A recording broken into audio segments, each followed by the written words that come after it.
വാർത്തകൾ വിശദമായി. തദ്ദേശ തെരഞ്ഞെടുപ്പിൽ വൈറലായ പോറ്റിയെ കേറ്റിയെ പാരഡി ഗാനത്തിനെതിരെ കേസെടുത്ത് പോലീസ്. തിരുവനന്തപുരം സൈബർ പോലീസാണ് കേസെടുത്തത്. കേസിൽ അണിയറ പ്രവർത്തകരെയും പ്രതി ചേർത്തു.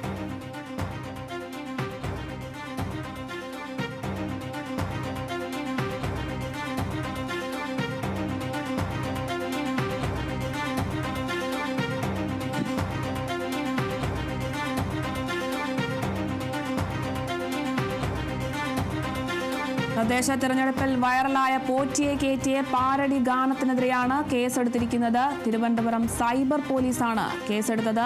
കേസിൽ അണിയറ പ്രവർത്തകരെയും പ്രതി ചേർത്തിട്ടുണ്ട്. അയ്യപ്പന്റെ പേരുപയോഗിച്ച് മതവികാരം വ്രണപ്പെടുത്തിയെന്നും പോലീസ് ചൂണ്ടിക്കാട്ടുന്നു. ഗാനരചയിതാവും സംവിധായകനും പാട്ട് പ്രചരിപ്പിച്ചവരും പ്രതികളാകും. പ്രസാദ് കുഴിക്കാലയുടെ പരാതിയിലാണ് കേസെടുത്തിരിക്കുന്നത്. അയ്യപ്പ ഭക്തിഗാനത്തെയും ശരണമന്ത്രത്തെയും അപകീർത്തിപ്പെടുത്തുന്ന വിധം പാരഡി ഗാനം ഉണ്ടാക്കിയെന്നാണ് എഫ്ഐആർ.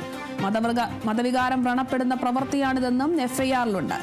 അയ്യപ്പന്റെ പേരുപയോഗിച്ചതിൽ കേസെടുക്കാമെന്നും മതവികാരം വ്രണപ്പെടുത്തിയെന്നും ചൂണ്ടിക്കാണിക്കുന്ന റിപ്പോർട്ടും പുറത്തുവന്നിരുന്നു. പോറ്റിയെ കേറ്റിയെ പാരഡി ഗാനത്തിലാണ് കേസെടുത്തിരിക്കുന്നത്. തിരുവനന്തപുരം സൈബർ പോലീസാണ് കേസെടുത്തിരിക്കുന്നത്. അയ്യപ്പന്റെ പേരുപയോഗിച്ച് മതവികാരം വ്രണപ്പെടുത്തിയെന്ന് പോലീസ് ചൂണ്ടിക്കാണിക്കുന്നു. ഗാനരചയിതാവും സംവിധായകനും പാട്ട് പ്രചരിപ്പിച്ചവരും പ്രതികളാകും. പ്രസാദ് കുഴിക്കാലയുടെ പരാതിയിലാണ് ഇപ്പോൾ കേസെടുത്തിരിക്കുന്നത്. അയ്യപ്പ ഭക്തിഗാനത്തെയും ശരണമന്ത്രത്തെയും അപകീർത്തിപ്പെടുത്തുന്ന വിധം പാരഡി ഗാനം ഉണ്ടാക്കി എന്നാണ് എഫ്ഐആറിൽ രേഖപ്പെടുത്തിയിരിക്കുന്നത്. മതവികാരം വ്രണപ്പെടുത്തുന്ന പ്രവൃത്തിയാണിതെന്നും എഫ്ഐആറിൽ പറയുന്നുണ്ട്.